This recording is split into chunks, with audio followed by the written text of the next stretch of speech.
beautiful. I love my books. Books are awesome. No one's taking my books away. I don't care how much work it is to keep them tidy and dust-free and everything. Books are books and I'm keeping them. Nobody takes my books. Ah!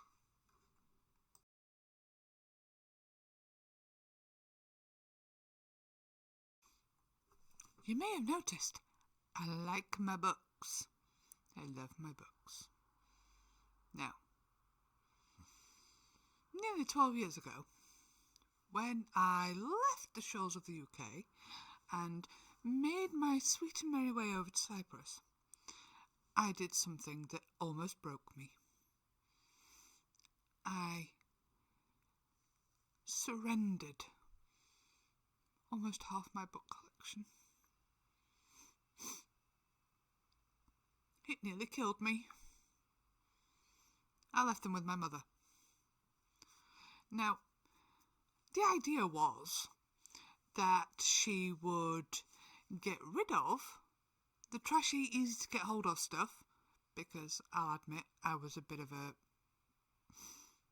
Mills and Boon fan. There's something very simple and very easy about them, and they're great for reading on the bus. But instead of getting rid of the trash and keeping the good stuff, she gave the good stuff away. So right now she has several boxes of my books in her house, which I suspect she will throw away. A big-ass pile of trash, romance, and none of the beautiful books that I had curated in my time in the UK. That first, 12 years of adulthood before I moved. I'll be quite honest, I have added to my collection since then. I brought about half of them with me. If I'd have brought the whole lot, it would have cost a lot more to ship them all. And it would have actually almost increased the amount of stuff we brought with us by half. We didn't even have a house when we moved over. I had nowhere to put them. But, by the by. So, I like books. Now, in my attempt to feel better about, giving up all those books, I did make the switch to digital ones. But not all of them are available. Do you know how few David Gemmell's there are available on digital? Or were 12 years ago? I'm not quite sure now. Or one of my favourite books. It's called Ill Wind by Caleb Carr. No audiobooks, no ebooks. Now, I love books. I love stories. I love non-fiction. I just like books. And we have 3 categories: ebooks, tree books, and speaky books. And I love them all. I genuinely love them all. And there is not a person on this planet who will be able to get me to give up my books again, because it's not happening. Now, right now I'm reading 3.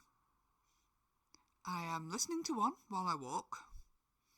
It's one of the new Simon Green fantasy novels, ghosty stories. I am reading The God Delusion, and I'm reading Decipher by Stel Pavlou. Yes, I am reading all 3. Or listening to one and reading 2. The God Delusion and Decipher are tree books. As in derived from tree. They are made of paper. And The Holy Terrors is an audiobook. Now, I didn't used to think that audiobooks were proper books. I didn't think that listening to an audiobook was reading a book. But it's a different experience. It is not just reading. When you hear it said to you in another voice rather than just the one that's operating in your head while you read the words, I have found that I actually experience the story differently. I see scenes differently in my head when someone else tells them to me. I get more depth and create more of a picture when I hear it spoken to me. Now, I don't know how anyone else feels about audiobooks and things like that. I know there are some sections of the world who still believe that listening to an audiobook isn't reading a book. Do you know what's awesome about audiobooks? You can listen to them while you walk. You can listen to them while you do dishes or any other mindless task that doesn't require a lot of, cognitive input. And you can experience it.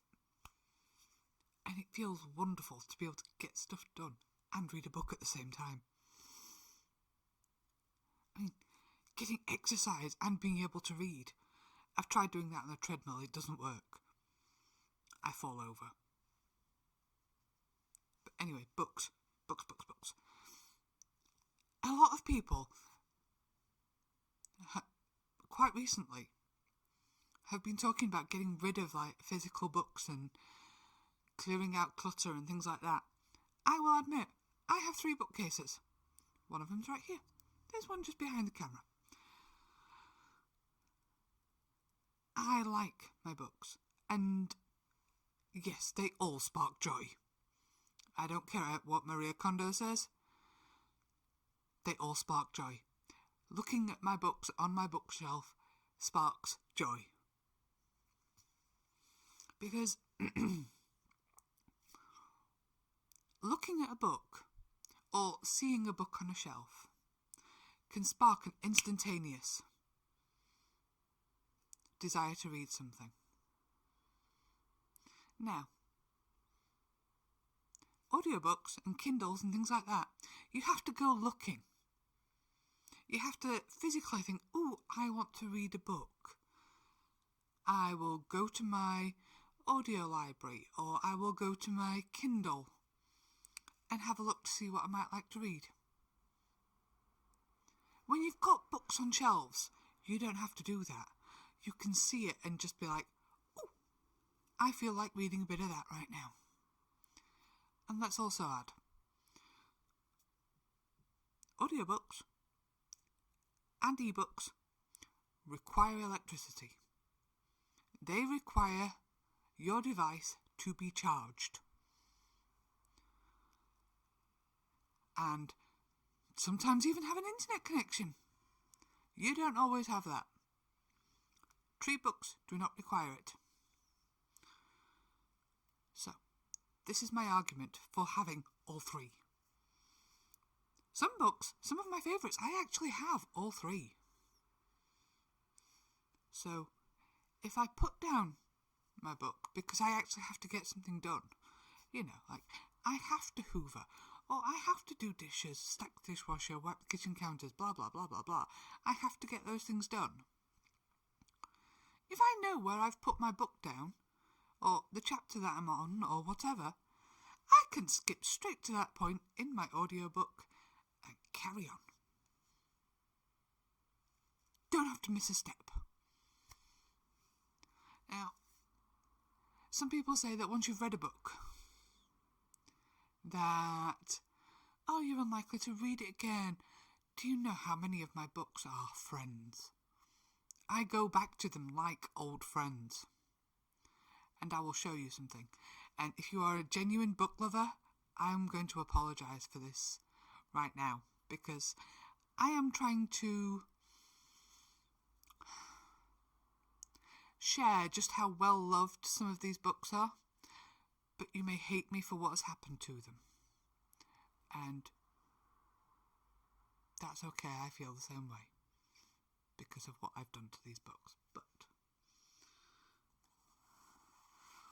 one of my favourite Terry Pratchett's is this. Thief of Time. We're a bit backwards at the minute. Now, this has been carried around in handbags and backpacks and all manner of places. It's even been back and forwards to Cyprus a couple of times before I moved here. Now, this is a well-loved, well-read book. It has been read many, many times.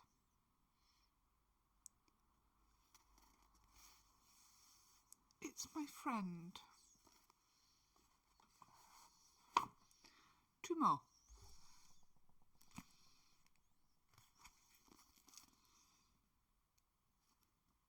This has got tape on it holding it together. Because we have a problem. Simon Greens don't get reprinted very often. And I still have a receipt. It's not going to get redeemed anytime soon.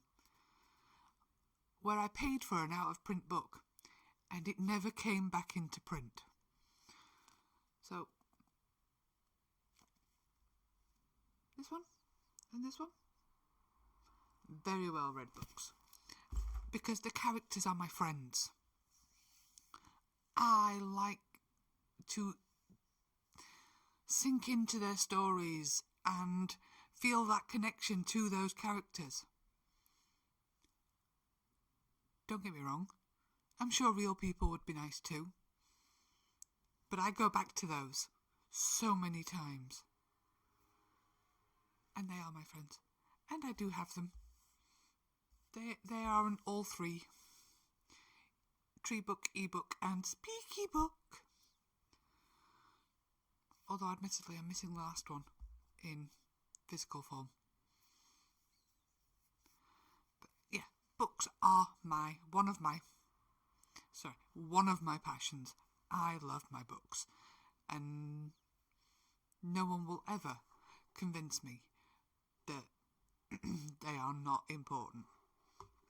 Now, the best part about books, to my mind, is being able to share.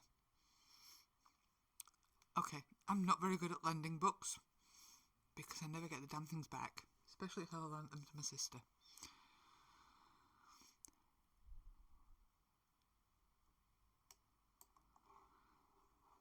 So, I like sharing with my son. And this Christmas, we bought my son for his Jabberwocky flong. Yollabockerflot. My husband calls it Jabberwocky flong, and I just like the literary reference. But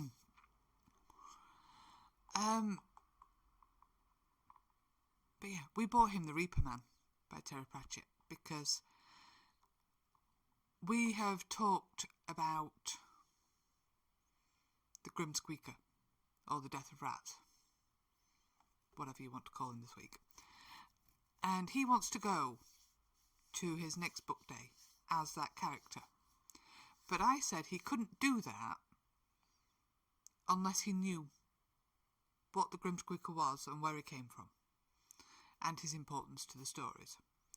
So, while he's been off at Christmas, we have started on death. Maybe not the most appropriate subject for an 8-year-old, but that's where we're starting with Terry Pratchett. And it's awesome. I love being able to share that because I have most of these things. Now, Reaper Man, I don't actually have in Cyprus. I have it in the UK. And I'm going to have to really hope that my parents don't throw that out when they move house in the next month or so. In fact, I really need to call them and tell them, don't throw any of my books away. I will come and get them. I will pay to have them shipped. Please don't throw them away. Because I actually left a lot of Terry Pratchett's in the UK for my dad. He likes the Watch ones, with vines. So I left them there for him to read. And I haven't got them back yet. In fact, I actually picked up another hardback copy, specifically, of Night Watch. Where are you?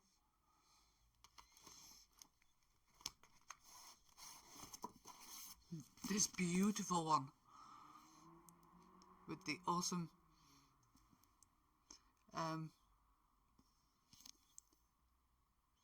reimagining of the Night Watch, which is on the back.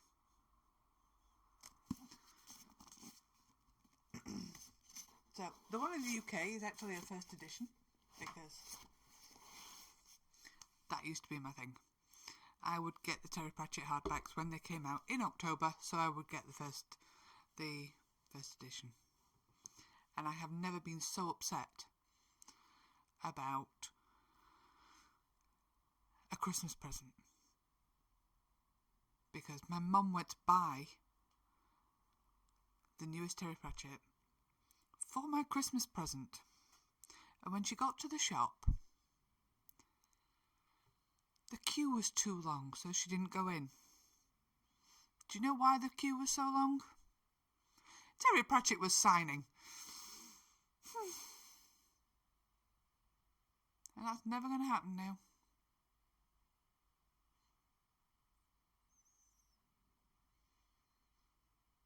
But anyway, you have now discovered my book obsession.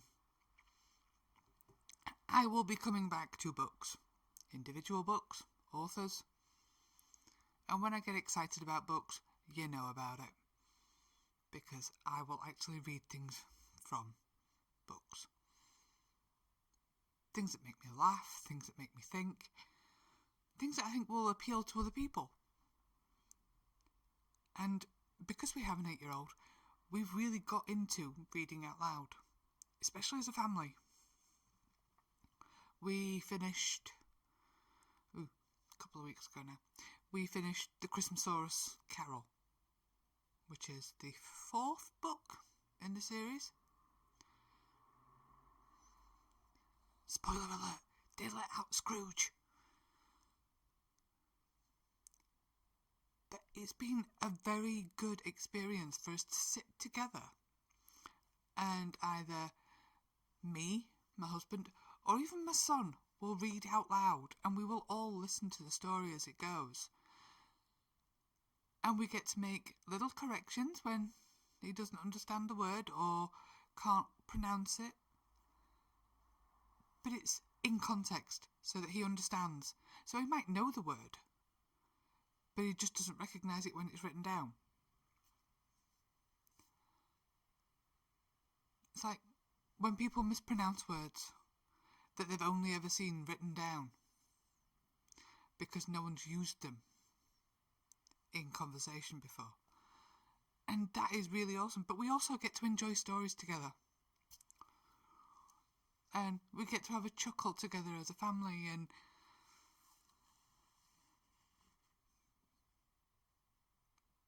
threaten to kill us. Because Tom Fletcher, who wrote The Christmasaurus, wrote the Crumpet Song. And my husband hates it with a passion. But me and my son sing it to him. Crumpets, crumpets, crumpets, hey, diddly num num diddly. I can only remember that first couple of lines, but it drives my husband up the wall. And he always hated getting the bits with songs or rhyme. I think in the later books he actually read ahead to make sure that I would get those bits. So, books are amazing. Books are for sharing. Stories are for sharing. And not just in paper, not just on digital download, not just in oral tradition. Stories, books are just amazing. And I will not let anyone tell me otherwise. and I'll be coming back to the books that I'm reading once I finish them.